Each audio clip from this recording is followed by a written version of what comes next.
IVM. Hey guys, even though Elon Musk is trying to turn everyone into robots, you'll be happy to know that very real human beings work at IVM Podcast, and some of them are even cool. How do I know? Well, listen to their own podcast, IVM Likes, where they recommend what they are listening to, watching, or reading. Catch IVM Likes every Monday on iTunes, Stitcher, or anywhere you listen to podcasts. And may I recommend the IVM Podcasts app?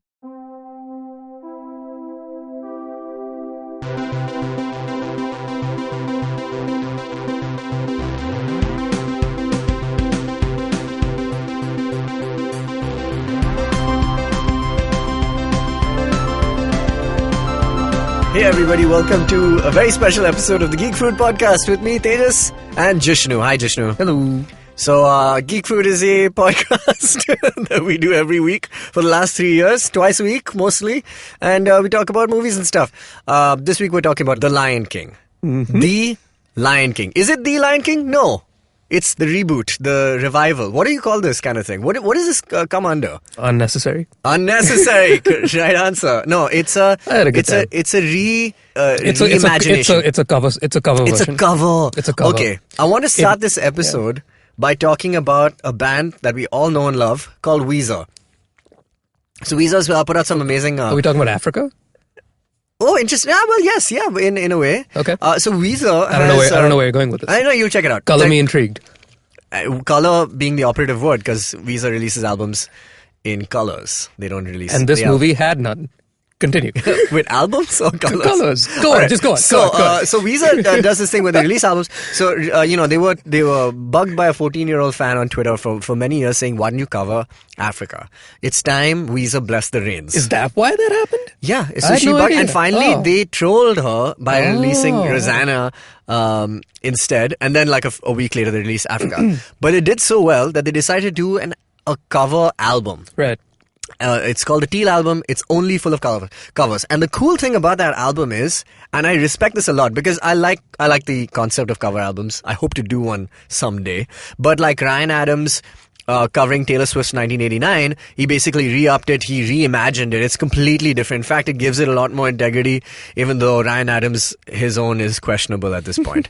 But while he did that for Taylor Swift's album, Weezer said that, hey, we're only going to do an album of covers if we cover it exactly the same way it was made, which means the same tones, the same drum sound, right. The same exact note-for-note guitar solos. And they said, we're not going to change a damn thing. Yep. It's not interpretation. This is an exact re-recording of the original, right. But we have done it. Right. So something fantastic about that is that it is spot on. It's like every solo is the same. Everything is exactly the same. Now, when I was watching The Lion King last night, going in, I was asking Mally, I was just like, yo, I know the trailers were trying to do this kind of shot-for-shot remake. Right. But is this a shot-for-shot remake of the original? And if so, why did they get a new cast? Right. They could have just, it's audio. Right. They can remaster the audio and just use the original audio and it's fine. But obviously in the interest of attracting new, people into the mix, they have got this amazing cast. Yep. No doubt, a really, really good cast and everyone's done a thing. But there is something weird about this. There is an uncanny valley. Yeah. Not in the expressions or the images, but in the approach of it. Yeah. Did you feel this? There's a lot to dig into that. Let me backtrack a little bit. Go for it. I agree with everything I assume you're alluding to. I think we're on the same page. Before we get there, I saw a nice little tweet of yours last night, and I had the exact same experience. Oh my god! Did you also go to the letter? No, I went to the Atmos Theater in PVR Phoenix. Phoenix, yes. Which I hadn't been to before. I saw that. It was hyped up. Yeah, a lot of people have told me that it's a great. It looks like a Roman crazy gold palace kind of thing. For one, the new Phoenix PVR is a hotel. It looks like one from the outside, which is why your tickets are like $800. It's nonsense. Anyway, my point is, we both had horrific viewing experiences. Oh god, mine was. Because the people in front of me, it wasn't a very packed theater, but the people in front of me were like 8 or 10 of them. They sounded like they were from Scandinavia somewhere. And they were clearly, it was like a late show, it was like 11 o'clock show or whatever. And they may or may not have been a little drunk. I don't know. Like I walked in, I was like, okay, they're going to be those guys, but I can ignore them. Until the national anthem comes on, and of course they were like, national anthem, what is this? Okay. So they stand up and then they're giggling away, taking Snapchat videos and stuff off the fact. And I was just like, yeah, buddy, nice. I feel like, you. I was like, yeah, I'd do the same if I haven't done this literally 500 times before. Yeah. And then right as the sun rises on the circle of life, Nansengonya. some jagoff, 2 seats in front of them, decides to get up and go, hey, this is India. That's an arrestable offense. You can't laugh while the national anthem is playing. And I'm like, dude, serious? Sit your ass down. My gosh. And what? So the first maybe 16 measures of Circle of Life. My palm is on my face. Was me watching a bunch of white guys just beside themselves, scared shitless because some random uncle is like, I will call the police and have you arrested. We're like, just... Oh my God! You're very sad. Heart is you're a with sad man. Please sit down and let God. us get on with the show. That started it off with a. And then were they quiet through the film? Yeah, enough so. Oh man, I had a excruciating experience only because I went to Juhu. I don't usually go to Juhu for these films, but it was a full house. It was 10:20 at night. We got some of the last. Holy shit, mine was also 10:20. Right. And we went, and there was a huge gang of people in their mid-20s. See, I'm 30 years old now, so I don't I don't know about these people, but they felt like they needed to speak. Give their own director's commentary throughout the film. Right. So when people, they would, and we had subtitles. So before lines would happen, they would say it. I know. They are watching Lion King for the first time. I have no idea. She's like, now Mufasa will die, and I was just like, are you? Spoilers. but okay, there are 2 scenes in the Lion King, right, which will never not get me. Okay, and they're both actually very similar scenes. One is when he goes, he saves him from the elephant graveyard, and he says, "You deliberately disobeyed me," right? And he gets him, and then he tells him, Do you mean the scene at the graveyard, or do you mean the scene where I have to teach my son a lesson? I have to teach my son a lesson. That's one of my all-time favorite and scenes. one of the best moments to have covered by subtitles, right? Because the framing is beautiful. It's beautiful. And then you just get big fat yellow freaking... It was, I know. Okay, so that happened, okay? So that one scene, people don't know how to handle an emotional scene because Mufasa is showing vulnerability. It's a great scene. It's a classic. This is a stone cold classic, this film. When I'm watching this in a almost disappointing format, I still could not ignore the fact that this story is so classic. It's so timeless. It's timeless. Yeah. I can't say that about many things, weirdly enough. It's literally millennia old.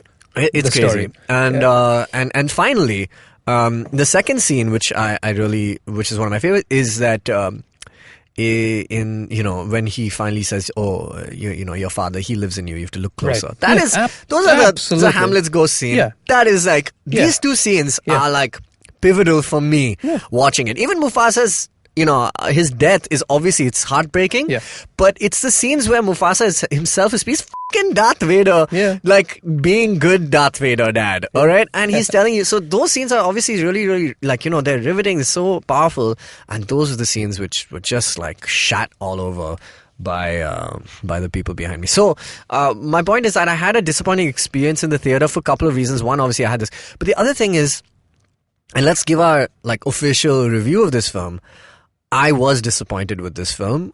It's hard for me to not like these movies. Remember when we watched Aladdin?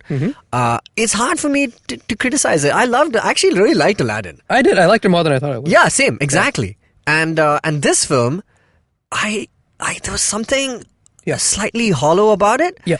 Because it's like when you're doing a perfect cover or something, and then suddenly 2-3 lines which are here and there off, or you're singing a song, I Just Can't Wait to Be King, and you're not singing the note that I want because I've heard it a million times. I know. And it's and that moment is just oh, this is not Lion King. This is not my line. Hashtag not my Lion King. Right. So even though I appreciate the work of all the artists and the cast, and it was exquisite to look at, but I'm fresh off a 2-week trip to Kenya. And I saw the Lion King in its actuality. I saw lions. I saw small cubs. I saw kings. I saw kings. I went to Pride Rock. They have that beer? They have something called Tusker, See what I did? Which is great. Good one. Thanks. It's not even there in Goa anymore, by the way. Huh? You'll find out if you're coming with us next week. But you get it in Parel, no? because Do we? we have a party to go to in the weekend. This and is true. I think I there'll be hope cakes. so. Yeah. Priorities. Yeah. So tell me, yeah, I'm with you. what did you I'm feel? completely with you. Now, look, the thing is, it's the simplest question of how versus why.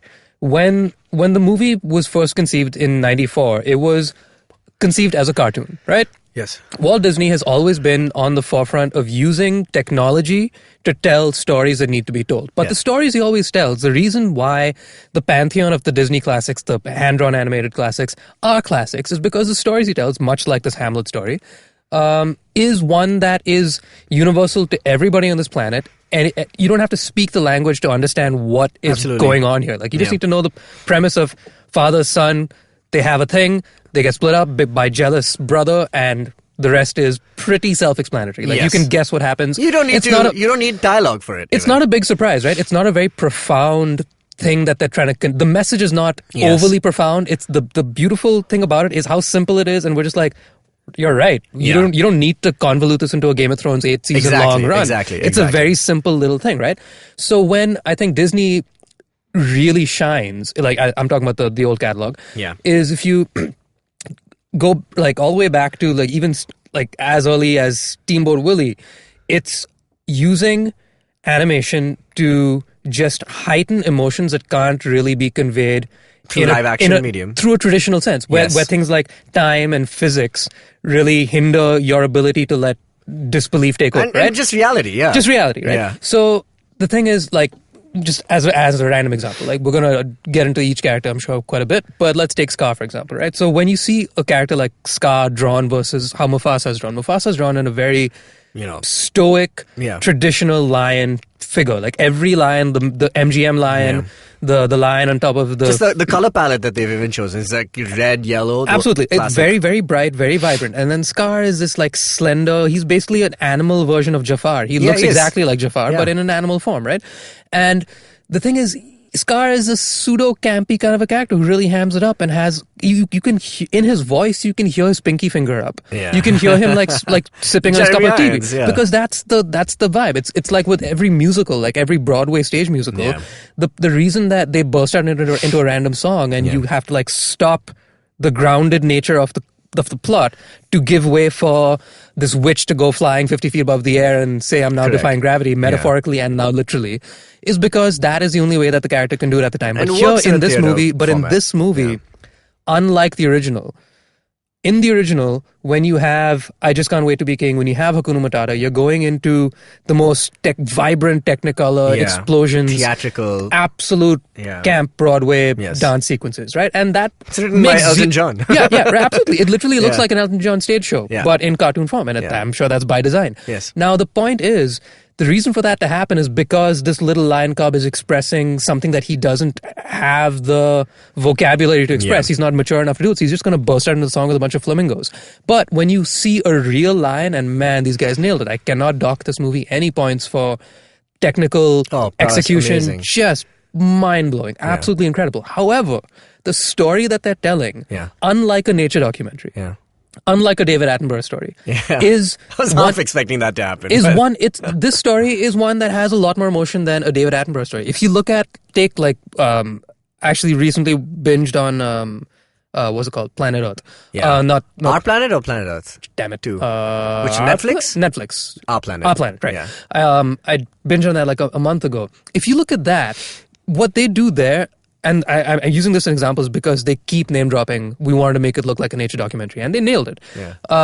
What they do there beautifully in an Our Planet type of plot, loosely if I can call it that, is that they will focus on an animal. Like just take a bug. They'll find an insect in the middle of the rainforest and say he's going to mate. In order for him to mate, which is like literally the only reason this guy exists, in order for him to mate, he's going to do a dance. He's going to do a dance to try and impress this other buck, right? So there's like 30 seconds where you see this little insect that you think nothing of randomly bursting into color, but then they insert this epic score. David Attenborough says like all of 3 sentences, but really milks those sentences to be like, look at him flaunt his shit. and then like the missus is like, she is so turned on, and then boom, there's like 2 seconds of coitus and it's done. They do the deed. But they make that 30 seconds a beautiful 5-minute sequence with a score exactly to that. But here, when you have a shot-for-shot remake of a cartoon, they chose those shots in the cartoon because the cartoons looked good in those shots. But when you have, let's take the most iconic moment, Mufasa's death. Correct. Mufasa's falling down, right? You see a lion falling down off a cliff. It looks pretty, whoa, you haven't seen that before, right? I don't think any of us have seen that before. And that's pretty epic. However, because they had to maintain what they just decided to do a shot for shot, that following shot is a crash zoom of Simba going no, which is the most Bollywood cheeseball shot ever, which is epic in the cartoon. Yeah. But it doesn't work here because it doesn't translate. Because nobody would look at a lion like that. Nobody would look at a lion. It doesn't seem natural. And then just do a crash zoom and be like, now I'm just going to put sad music on Absolutely. it. So it was more of a feat because somebody said, I bet you can't do that. And they said, oh, I bet you I can. And they did do that. Yeah. However, that's not why the story exists. Just for you to flaunt your ability to make really cool graphics. I definitely agree. I think the fact that they're using such high-end CGI to make it photorealistic and everything like that cannot have the exact same story anymore, man. Like the fact that it is a cartoon, the original is a cartoon, is why you can go cartoony with it and you can tell a lighter story. Absolutely. In this version, honestly, really, I don't know which way I would have preferred it. If they actually stuck to everything that they did, which 90% of this film is exactly a retread of the original. But having said that, maybe I was really looking for a lot more depth in a few things that are not really, well, it's not necessary to explain it in the cartoon because it's a cartoon for kids. And when we watched it, it was a very affecting kind of moment because we were kids and that was our world. We were like, oh my God, Mufasa, my father figure, and I'm a kid, and imagine if my father died. This is how I would feel. It's like absolutely on point. But now as an adult watching it back, apart from the nostalgia element of it, I felt like, can we dive a little bit more into Simba's character? Now, here's the thing. I was trying to connect just a few threads, right? In this movie, I don't know if it's there in the original, and I think I know pretty much the original line for line, but they mentioned that Mufasa gave Scar his scar, right? In the last bout that they had, I won't challenge you again, is what he says. Right. And he says, you've got when it comes to brute strength, you've got the lion's share, right? So that's a classic line. So, obviously Mufasa's a stronger guy, but Simba has not grown up in that environment. He's not a strong... Right. There's no reason for him to be a leader. So him coming back just because Nala has said so and because he has to face his destiny seems a bit like... in this format, because it looks so real and the characters, the voicing of it is supposed to be a lot more mature than the original, I felt like, shouldn't we explore this a little bit more? Like, how is Simba just going to come back, immediately defeat Scar and come up with a plan? Right. And he has no reason to do this and has no prior experience of leadership in any way. He's even like Timon is the leader in his gang, you know, between the three of them. Right. So it's like, can we get a little more depth there? One, okay. Sure. A little bit between the hyenas and Scar. That was nice because they took a little bit of time there. They tweaked a little bit. They Be Prepared, new lyrics. I was like, oh my God, this is weird. I was very put off by that. I was. Even though Chiwetel Ejiofor has given an excellent performance, that's the weirdest thing. Yeah. I really like Chiwetel. He's awesome. He's amazing. Jumping off from Be Prepared, in general with regard to Scar, I was very confused because I really liked what Chiwetel was doing. Yeah, in that, he nailed it. I could see what he was doing. The gravitas is there, yeah. Absolutely. However, this is again the why versus how. They told him what he has to do. He's like, how am I supposed to do it? Do it like this. And he did it really well. Absolutely well, But why are you doing it like that? Well, it's because, coming back to the color and the cartoon versus the realism of this one, in the cartoon, like I said, Scar is Jafar. Scar is this very, Dick Dastardly, twirling his mustache kind of a guy. And therefore, he convinces the hyenas to do his dirty work for him. Yeah. But he doesn't do it with that much fear. He does. He's like, I can kill you if I want to. However, I'm a mastermind, so I'm just going to talk you guys into it because you guys are a bunch of idiots. Yeah. And you're the stooges who I will make do my bidding. Yeah. Right? However, in this one, just from the way he looks, for one, there's not a world of difference in the way him and Mufasa look. It's just a matter of it's just it's a photorealistic lions. That's what I mean. So the thing is, the difference is Scar just looks like a guy that lost a fight to Mufasa. Who probably did. Yeah. He's kind of got an emaciated kind of look. He's skinnier. You can see his spine and all that stuff. But my point is that despite the huge visual differences that exist in the cartoon, in this one they went this gritty realism. What it did weirdly was that it made things a hell of a lot darker in a very unnecessary way. Like, I think the darkness only really worked for me when Rafiki was leading Simba through the jungle, and Simba's like, where the hell is this crazy monkey taking me? Yeah. But apart from that, every time you see Scar with the hyenas, there's this looming, like, man, this could be like a slasher movie at any second. However, I know it's Lion King, so I know it's not going to get there. But you've put me in this world where I'm just like, yo, I know this is a kids movie and this is not going to be a bloodshed like battle right now. But there's no blood in this film at all. But that very easily could, because you're leaning into the hyperrealism. Exactly. If you show me a close-up shot of a scarred, distraught lion, I'm just like, yo, that's a terrifying sight. I thought about this immediately. Like, because even let's talk about Mufasa's death. Okay, there's this, and tell me if this did not shake you. But in the original, and we're gonna keep using that phrase a lot. But he catches. He's like, Scar, man, and he's in the. I don't know what it is about that original. He goes like, Scar, brother, help me. And he skips the brother part. Yeah, he does skip brother. I was like, come on, brother. It's such a good line. Okay, so Scar, brother, because his last ditch effort, right? And he puts his claws into him, and he says, "Long live the king." And this one, he slaps him, right? He swipes him twice, like he basically cuts out his eyes or some shit. I don't know what the happened in that. And I was just like, yo, that was like almost Game of Thrones kind of a moment for me. I was just like, yo, that's kind of upsetting. And this is a kids movie, but there, that's the ultimate conundrum of Lion King. A lot of my friends, well, a few of my friends who haven't seen the movie, because very sensitive people, the original. One of my friends, Shonali, she's like, I can't watch animals go through that. She's not watch the cartoon. I was like, definitely don't watch this. It's a moral conundrum of showing a 5-year-old a movie where your father dies is devastating, man. And to translate it then into this kind of version of it can be even more scarring, man. Forgive the pun. But yes. No, absolutely. So that was one thing that kind of... so that was one weird thing. I was really hoping that and when we saw the trailer, the inevitable... adaptation of this film, because we saw Jungle Book. I think that was that test one. It worked. But the thing about this is that it's just, I wish they didn't follow the exact same script, man. Like, they should have, if you're gonna go remake it, just do something interesting. Every other film, Aladdin, Cinderella, all the other adaptations that have come out have tweaked the film. Like Aladdin, there's a huge arc for Jasmine, and which is good. It actually does improve the story in that sense. I mean, obviously, it cannot hold a candle to the original, but it does do something of its own, something original. And here, I find myself like, what was Jon Favreau here for? Like, why was he involved in this project? We'll find out after this break.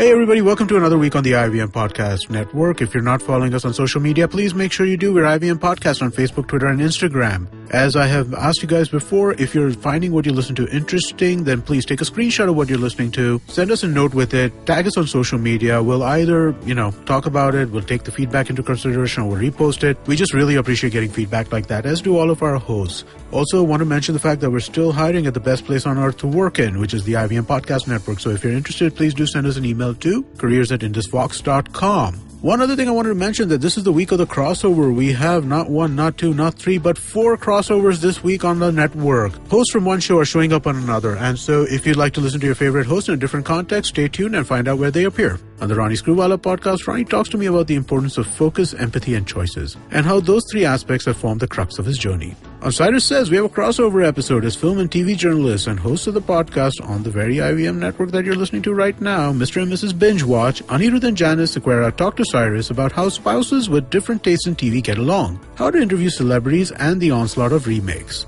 On Ganatantra, Alok and Saryu talk about the institutional tug-of-war between the judiciary and the political executive over appointment of High Court and Supreme Court judges. You can also catch Ganatantra host Alok Prasannakumar as a guest on the Pragati podcast talking to Pawan Srinath about how India's anti-defection law has undermined democracy.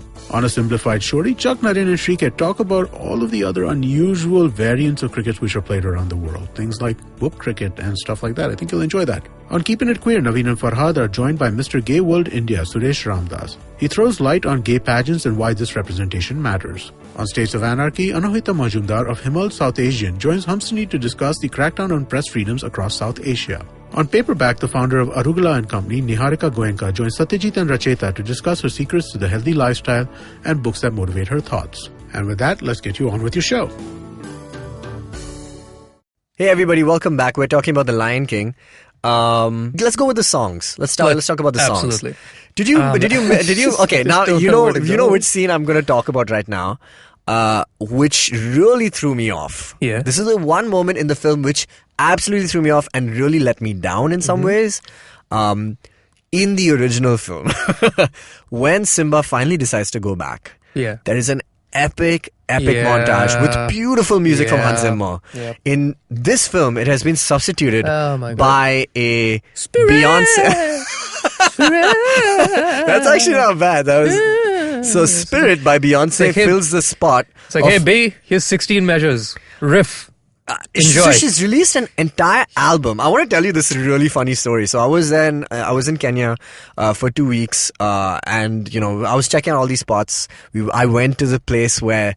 And it was so funny because we were walking through the Hell's Gate. I need to see these photos. Pixar didn't happen. Do people still say that? The whole internet is Pix now, so it all happened. So we were walking through this place called Hell's Gate, which is a part of a huge valley called Rift Valley. And Hell's Gate, when you go enter that place, they'd be like, "Welcome to Hell," and you walk. And our guide, whose name is Charles, he's just walking. It was so funny because he's so like chill and casual about everything. He's like, "Hey, Tomb Raider, Cradle of Life was shot here. Angelina Jolie, she was here and all that stuff." And he's laughing her. And then he's like, "Yeah, but this is where Mufasa died." And it's just like, what? And then he pointed up, and this was the actual valley, the gorge in which the stampede happens. I was in it, and we were. So did you see the same place in this movie then? Yes, it's based on this. Now the story it's so funny because now I can watch Lion King and I can tell you exactly where they've pulled like their ideas from. But the funny thing is, they're all like, it's a mishmash of like places that are quite far apart from each other. Sure. But when he says, everything the light touches is yours, I get it now, because when you're in the Masai Mara region, which overlooks the Serengeti in Tanzania, it's endless, man. Mm-hmm. It's like vast, endless plains. It is, as far as the eye can see. It's crazy. And but anyway, so coming back. Did you see a graveyard? So I asked, is there an elephant graveyard? No. But you know what there is? The place where he goes, in the original, the springs, the springs come up, the hot springs and all that stuff, they shoot the geysers. Right. Yep. I went there, man. It's boiling hot water.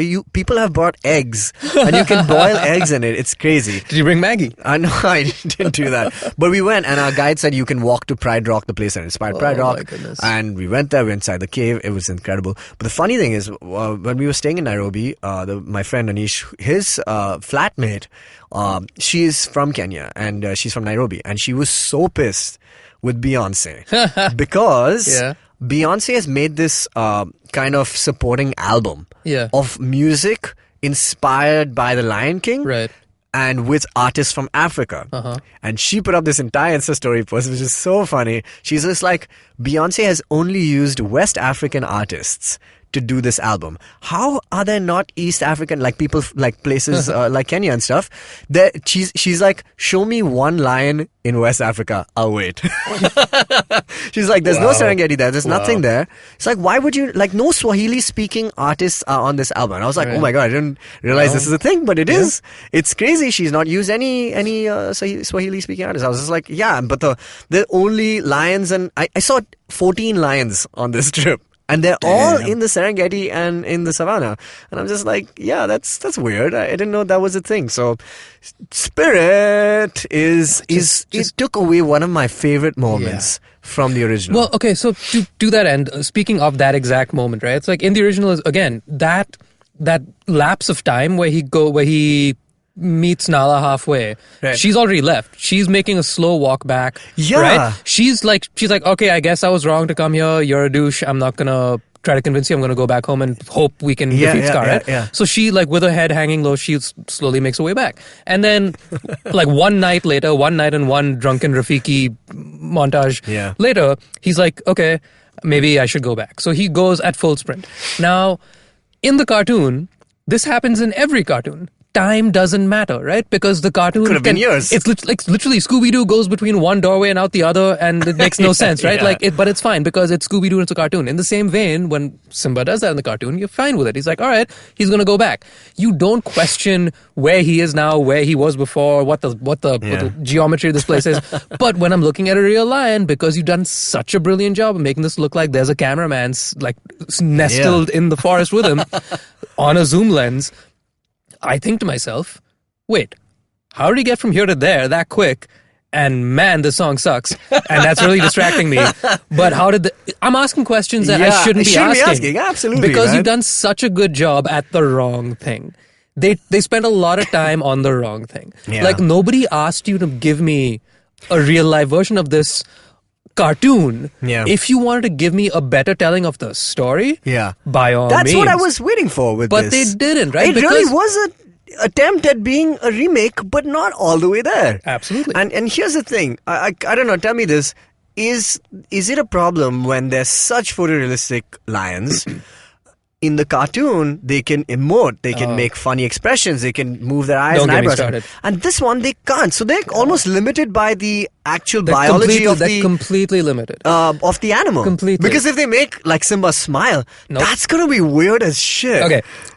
So when Mufasa's dying, his face, he can't cry, you can't see it. Yeah. Like, Mufasa's death, I think every review of people I've spoken to about this thing has told me, like, yeah, I did, well up a little bit in that moment. But I think, tell me if you feel the same way. I also did. I was like a little on edge at that moment. Of course. But because... of the story. Because I was remembering how I felt was then. Like, I'm going to feel it, aren't I? Aren't I? Oh, I'm not, but I didn't cry at all in that scene. I cried in the scene when he says, one day, I'm going to be gone, and... because of the voice. Of course, because of the voice. Because when the voice happens, you're not really looking at anything. You're looking at clouds, which look beautiful. But it's James Earl Jones just emoting in with this thing. Let's talk about that scene. That was a disappointment for me. My second favorite scene, which in the Broadway musical is the "He Lives in You," okay, and that's that song, and the whole, he's like, your father lives in you, and he looks in the cartoon. Yeah. When he's looking up at the clouds and he says, but you said you'd always be there for me, and he's like, no, you have to remember who you are. Remember. And there's that scene where Matthew Broderick is like, whatever. He's chasing after him, and then he can't. Yeah. That is like one of my favorite moments of all time. Yeah. Like, and that despair. What didn't it land? didn't happen in this. Like, because he doesn't. It's a very short. They've truncated like arguably one of my favorite scenes into him looking into the sky. The cloud formation was cool. Yeah. Really well done. Yeah. But I'm not going to remember cool. Yeah. I'm going to remember an emotion, and there wasn't one. Yeah, just missed that moment. Absolutely. And Rafiki's done really well. John Kani. Yes. Also, by the way, John Kani, who plays T'Chaka, in like the second Lion King type scene between Black Panther and this one, which I just find hilarious.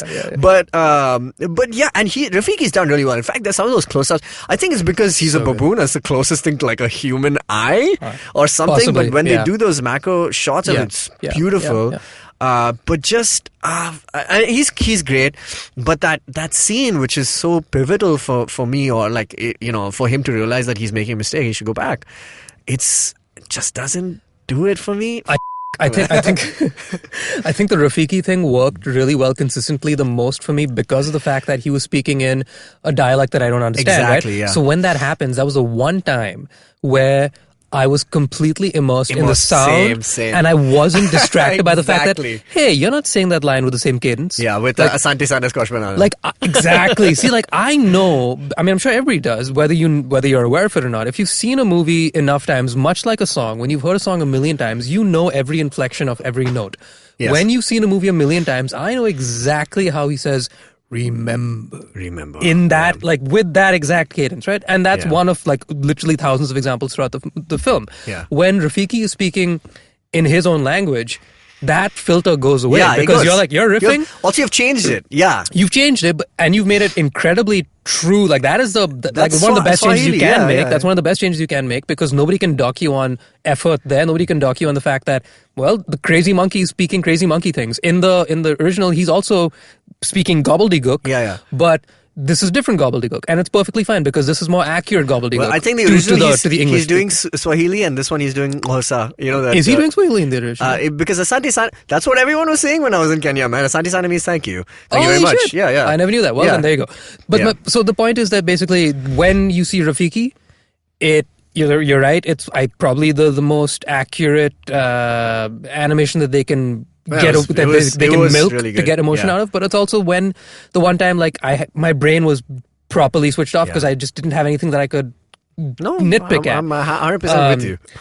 And on the flip side, even in the original, definitely my least favorite moment is the entire "Can You Feel the Love Tonight" song.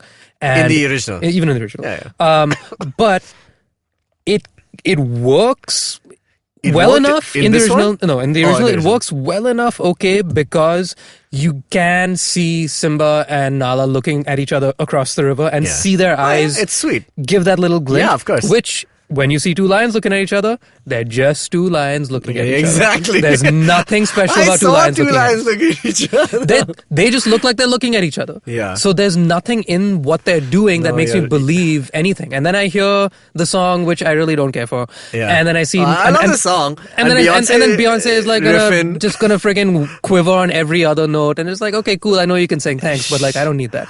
And it's like... I mean, okay, now let's take a second. We were talking about the songs. I mean, we were supposed to, so let's do that.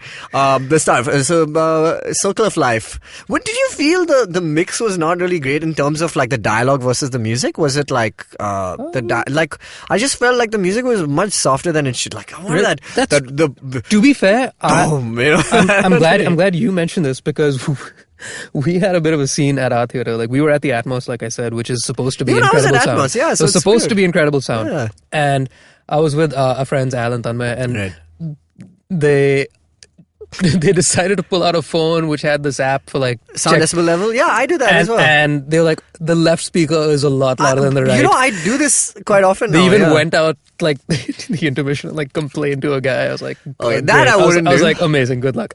But the point is, it was an off experience even in terms of the audio as well. But I mean, I know. How much nitpicking? Like, where is it going to end? So Circle of Life happens. It's fine. It's fine. Yeah. This next song is. There's no Morning Report. What else is there? I was on edge. I was like, please don't. I was like, because there was music. I was like, just please don't. Nobody needs this. Nobody wants John this. Oliver, having said that, was solid. Excellent as Azu. He was the perfect. Like that was perfectly cast. Yeah. And it's funny because he is a news guy, and like that just makes complete. It was like he was doing a bit on last week or something, right? Yeah. So that make complete sense. There was after that, I Just Can't Wait to Be King. So this is the thing where the color was missing for me. I mean, like just in general, the whole thing just didn't feel like a kids movie because there was no color to it. It felt like like they said, I was watching a nature documentary that instead of epic nature documentary music, you've put Elton John music. Yeah. And I'm going, why the hell is Elton John music on this beautiful nature documentary? I love the music. I love the story that I know you're playing within, but I don't like what I'm seeing. I'm liking it completely off my memories, just being so attached to the fact that if you play this song and you have this dialogue on top of the song, I'm going to weep. And of course I did. Yeah. But I was doing it on behalf of my memory. But that's not how they because got of you, what man. They got you, dog. Disney got your money already. It's over. Yeah. And I'll keep giving them money. Exactly. But this was a bad investment of money. Having said that, and this is an aside, it's like my friend Ali keeps saying, he's like, so nice when you have so much money, you can just do whatever you want. But the funny thing is, like, I did see the trailer for Mulan, which is arguably one of my favorite, if not my favorite, Disney film. Sure. And they have made a decision to not use any of the songs. Right. Which is super interesting. Brave and bold. But perhaps there will be an interpretation as opposed to like, or just, it cannot be a shot-for-shot remake. There will be a spoken word poem or two. I don't know. When will my reflection be the one? It'll just be a soliloquy into a mirror. That's all it is. Yeah. But anyway, so with that song, it was fine. Like on paper, like John Oliver did a fine job. It was all these sung millennials are with all their millennial like little. It's not pure. Remember like in the original, it was like a very pure, here's the classic Disney voice. Right. But these Gen Z kids have, they're like a little more like cool. They have a little bit of That's like, what you mean. Yeah. It's fine. So I didn't mind the song. Yeah. It was the like visual. Beyonce saying, instead of Simba, she says, Simba. Right. Simba? Yes, absolutely. Donald Glover in general, like Donald Glover's the whole thing. He did it just fine, but he was just like, whoa, Simba got cool. Yeah, Simba's like cool now. Like, why is he cool? But anyway, the song was fine. It was just the visual that was lacking. Moving next to Be Prepared. Opposite here. The visual, really cool. The visual is arguably just as intimidating it's as almost the original. like they paid an homage to the original because the final shot with the moon, the crescent moon. Right. But now, two epic moments that they weren't able to do because their own limitations that they had self-imposed didn't allow them. The march and the shadows. And the shadows. They just couldn't do because that's not how light works. You can't do that, right? Yeah. And at the end, when Scar gets eaten by the hyenas, you don't see him die. You just see the shadows which they couldn't do. They pan the camera up and you see the rock face. They could have just put like the fiery thing and then the shadow of it. They could have. But hey, they are making a movie that lives in the world of physics, and that's not how physics works. Therefore, we're not going to have a really good-looking shot. Yeah. We will have a shot that you don't care about, which doesn't exist in the movie, the original, but because we feel like doing it. Next song. So, Be Prepared. It was not even a song; it was a spoken word bit. Exactly, and it's my second favorite villain song of all time. Yes. And you're just like, well, why did you skip the song? But then you'd kind of know what you would have gotten. It was not like a montage song like, Can You Feel the Love Tonight? It's a routine. It is. It's like Friend Like Me in Aladdin. So if you can't execute, there was no camp in this. That's why I Just Can't Wait to Be King falls flat because it just Next song, Hakuna Matata. Okay. Now here's the thing about these guys.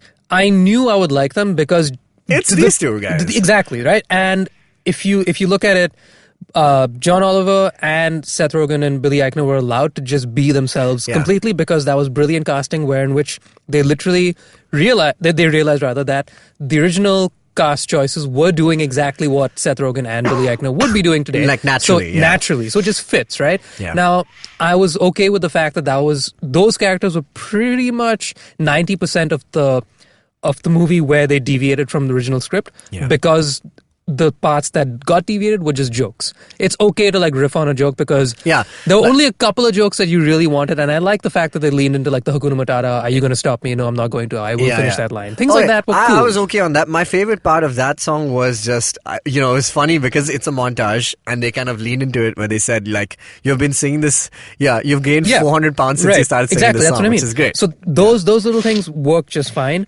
but that... The thing is, how do I put it? It's like that working is not worth the movie. Yeah, right. It's like, you know what I mean? Like, we know we're going to like these characters. The safest bet in the movie is what landed. Of course it did, because it's the safest bet. The safest bet is the two guys who are the Joker characters who are just there to make you have a good time. Yeah, exactly. And it's all in the dialogue, right? Like, the visuals that Timon and Pumbaa had were just acid trip Technicolor, like vibrant as all hell. The Grub, remember the first time you saw the Grub? Yeah, that was even you wanted it, exactly, right? And this time they went with hyperrealism of just like, we're not going to have a splash of color, we're going to have a splash of life. So it's like, cool, let's show off all the different animals and insects we have, which is again great to look at. But that is not the emotional center of the movie. And what people remember about this movie, about The Lion King, is Mufasa. Of course. Is losing your father. Is how Simba feels redeemed. Is how Scar feels incredibly jealous and how he's intimidating and all that stuff. And then the fun comes, and obviously we love Hakuna Matata. We love the pair of them. We knew that, and they still worked. Yeah. But it's kind of like it's saying the best thing about the song was the best thing about the Under Pressure cover was the bass line. It's like, that is the song. We know that's there, but like there's like 90 other things that you have to nail to get the song right. You know what I mean? It's like the safest. I'm going to play 2 notes on loop. It was like, yes, that anybody can do that. Yeah. Well, not anybody can do that, but, I was just going to stop you. A lot of people can do that. Yeah. So that's not, you don't have bragging rights to say that Timon and Pumbaa were the best part of the movie. Yeah, I think that scene was fine. It's cool. I mean, it introduces Donald Glover, who I like generally, but I don't think he has. I mean, I guess he does have the same quality Matthew Broderick has, like as being like not Mufasa. He has to deliberately be not Mufasa. You can't be Mufasa. That's the whole point in the sense that you have to be your own dude, and the fact that he's still childish and he's still young in the film. See what you did there. Oh yeah, very good. I'm with you. I think he did a fine job. I don't have any qualms with Donald Glover, but if I were to compare, because we're in a rabbit hole of nitpicking now, if I were to compare Donald Glover and Matthew Broderick did retain, because he always does, innocence that baby Simba had, which would make sense to maintain because there's nothing that's happened. Nothing has. He's not grown. Once he's living the Hakuna Matata life, he's basically like, all right, I'm just going to get high with these guys. He's I'm going to eat mushrooms. I'm going to eat mushrooms and just do my own thing and go on sabbatical indefinitely. Stoner bro. And then Donald Glover is just always cool, which is fine because he didn't overcool the coolness here, but you can tell, like, just in the Simba. It's cool. Simba. Yeah, like in Simba. Like just Matata. What's a Matata? Yeah. I was like, it's fine. Cool. I didn't mind it. But if you want to nitpick at it, Matthew Broderick did retain. If you have to nitpick at it, the first movie's better. Yeah, it's just okay, so moving on, we spoke about Can You Feel the Love Tonight, and that's it. That's about it. That's the final song of the film. And then Spirit. And Spirit. And then that leads you to Spirit. Yeah. Yeah. So look, bottom line is, I knew within like 15 minutes of watching this movie that I will not watch again The Little Mermaid in theaters. Interesting. Nobody will enjoy watching that movie with me. Yeah, no, I'm with you. I'm interested in this conversation, particularly. You've mentioned The Little Mermaid is your favorite Disney film, but they are going to go. We don't know how closely they're going to follow the script. Yeah. I think The Lion King is the only film that they can really do exactly like the original because there was no live action. It literally was made on a computer screen, this entire film. So they could have not even cast a single person, used the original cast recordings, made the entire film on a computer without a director. That's it. They probably did that. That's exactly what happened. I mean, have you looked into like how they actually did it? They did some pretty intense. I'm sure they did intense things. They built virtual reality. Yeah, but why? Exactly. It's the same movie. That's the question. Why? Why did they do that? They literally had a perfectly good storyboard reference, which is the entire original movie, and then just remake it. Yes. And all the parts which are ludicrous, like for a live action film, they remove the most interesting bits, and it's done. So this movie for me, it's weird. I cannot believe I'm saying this. I love the fucking Lion King. Oh my god, it's one of my favorite films of all time. I've written essays in school about this shit. Having said that, I preferred Aladdin to this movie. Yeah. Because it's different. And for the sake of them not even having Robin Williams to re-act, his role and get somebody else and add something new to it, I prefer it. The Aladdin remake stands on its own. This movie, if you didn't see the original Lion King, I don't know if I would enjoy this movie at all. If you haven't seen the original Lion King, first of all, like, you. Sorry, 3-year-old child who doesn't know anything about the world, but screw you for not watching the Lion King. No, so screw your parents. Screw their parents. What have you been doing for 3 years? Yeah, man, that's you had 3 years to show this child life, but you didn't, man. And God, I'm also a little spoiled. Like I'm telling you, after I went on this trip, and you could call it the most hard work I've ever put into research for an episode, but I got to see some like amazing things, and like when you see it and then you come and see a CGI recreation of it, also it's just like, oh, okay, cool, I want to see a cartoon now. I just want to see a cartoon. I wanted to see Tomb Raider Cradle of Life more because I just want to see where they shot exactly where I went. But no, man, why did they do this, Jishnu? It's because they are on the cutting edge of some incredible technology, and we, I think, are looking at the exact iteration of, say, the first really shitty science fiction films,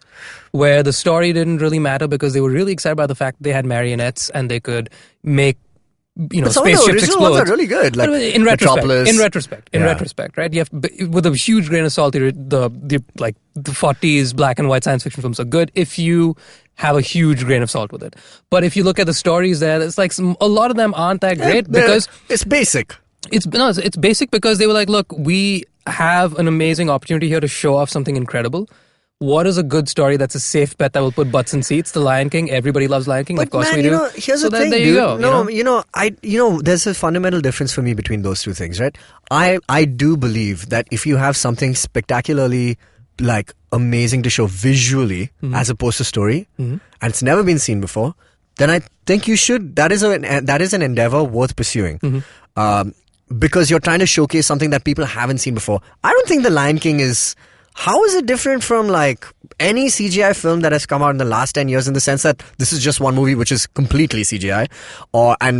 Like this could have been a PlayStation game or something like that. Do you know what I mean? Yeah. Like when I play like a Last of Us. But a PlayStation game will be meticulously storyboarded for the story. Exactly. And but therefore this one sticks. This one was not. But this is not that. I mean, so I'm saying even when a sci-fi film did that 100 years ago, like a Metropolis saying, here's the techniques, here's stop motion, here's the things that we're doing. Right.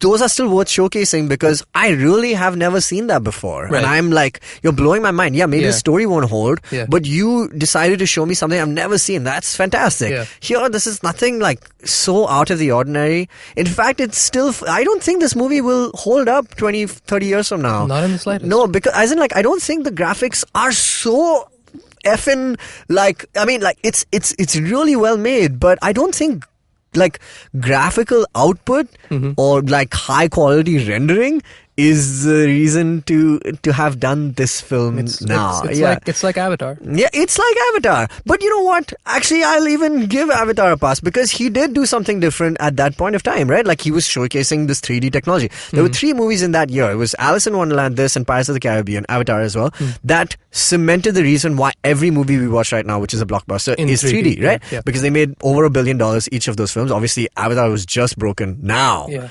Its record was just broken now. So it's incredible. So Avatar, I would even give it that pass because James Cameron has been on the cutting edge. This is not on the cutting edge. I don't think it is. Like, I mean, like, I saw it and I was just like, oh, okay, cool. But I saw this in Jungle Book and that has a better story. Yeah. Like, I mean, in the sense that it was different from the original. It was handled better. Yeah, I mean, like, for fuck's sake. It's a classic. But that's the thing. It's just the skeleton. They knew the skeleton can't be. Nobody can argue with the skeleton of this movie because if you say you don't like the Lion King, then we must question everything about your life. But that's it. Like they're just resting on the laurel of that, and that not just, cool. If you do that, I'm not gonna remember the thing. But you know, unless this was just like. They'll say, we want to introduce the Lion King story to a new, set of... You have one. It's called Netflix. It's called The Lion King and it released in 1994. Yes, and here's the other thing. I think that's a shitty reason. Sorry, it's called Disney Plus, my bad. Nice one. Having said that, I don't even... I think this... They won in the sense that even though this movie might be a critically panned film for not having that fucking quality of the original. Yeah. We both watched it and we're reviewing it. It's like we're speaking about this film for 50 minutes. Well, yeah. Because it's Lion King. Yeah. So they knew what they were doing. They knew that they could make the film, it's fine. They know that it's not going to work, but they still made it because they have so much money. Look at it. Look at it this way, man. Like Jon Favreau has the freaking Mandalorian, and he knows that. Look, I'm going to pay these really, really, really good VFX artists to do their job really, really well, and I'm going to snooze on this story. I'll check in now. And I'm going to put my mind where it matters. That's really it. And I'm okay with that. I'm like, by all means. This was a Jon Favreau value add. Completely. Like, he made a contract with them saying, you're going to get one Disney Plus show for the Star Wars universe. This is what you're going to make. Yeah. Marvel movies. I mean, this is when he was making his Marvel contract. Right. You did Iron Man 2. Didn't work out. It's fine. You have to appear as Happy for the next 6 films. And we're throwing in a Lion King. Yeah, exactly. And that's it. And then he was like, yeah, sure.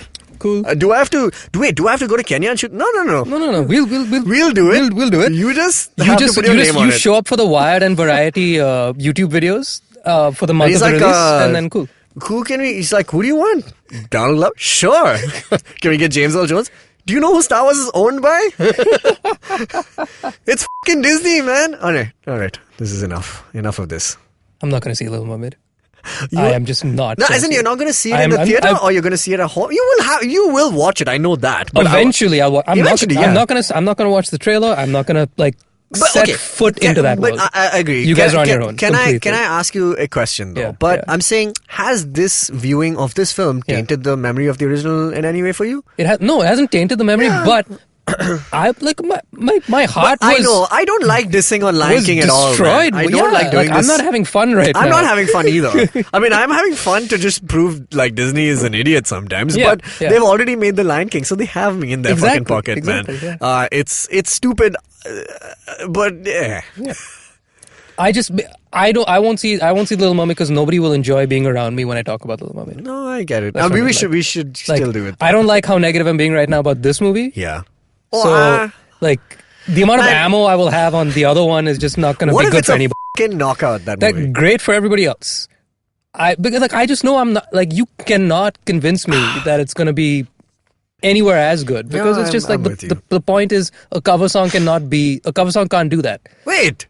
We can get into this discussion further. A cover song haven't you ever felt like a song transcends the original at sometimes art transcends its original form. Yes. Like, sometimes the US Office. You're right. Sometimes it's better. You're absolutely right. Yeah. However, there are some songs that should not be covered. Have you ever heard a good cover of Bohemian Rhapsody? I knew you were going to say that. Right, just they tried it in this movie and it was shit. Exactly. Everybody has their select half a dozen songs that they have such a strong tie with that nobody can ever touch that for it's them. Too hard. That's one movie for me. No, I'm with you. 50 years from now, some Joe Schmo's like, yo, I'm going to redo A New Hope. Good luck. They'll never do it. Exactly. No, don't say never. They'll never remake A New Hope because the Star Wars universe. See, The Lion King is an insular universe. It's its own thing. You can't. Don't underestimate capitalism. But no, I'm saying they'll make new Star Wars films, man. Actually, yeah. Who the knows? It'll 100% happen. It's gonna happen. Yeah, we're doing it's like a remaster, another remaster, except this time with new characters, basically. Anywho, oh my God. All right.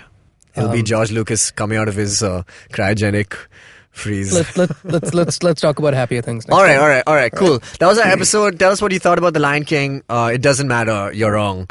I mean, if you disagree with us, I think if you like the movie, it's great. I mean, it's great. It's fine. I find it very hard to criticize these films. Even though having said this, even at the end of it, Jishnu, I still feel like okay, it's fine. But yeah. Will I watch it again? No chance. I'll just make an addendum to that. Write in. Just tell us good things about this movie now. Yeah, tell us the good things. We have good things. There's no dearth of bad things about this movie. What are you going to say? The story was good? Please don't add to the list of bad things. The guy who played Mufasa was great. Yeah. Give me more reasons to like this. Yeah. Give me reasons to remember this fondly. Or is that a word? It is now. All right, okay. All right. So, right in, we are still holding our competition for the best email, which is bullet points and stuff, and you get a Geek Fruit T-shirt. So, write in at contactgeekfruit@gmail.com or just text us to our to our social media stuffs. Right. See you later. It's.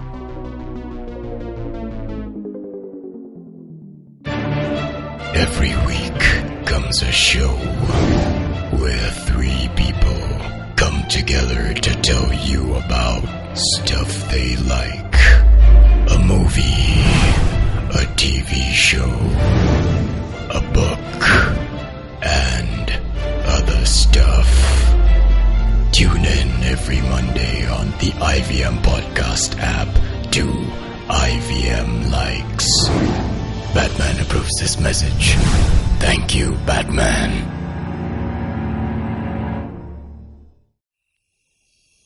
Do you have a night routine? Well, everyone has one. And the to-do list usually looks like this. Brush your teeth, set that alarm, get into your pajamas, and switch off those screens. But here's one more to add to that list.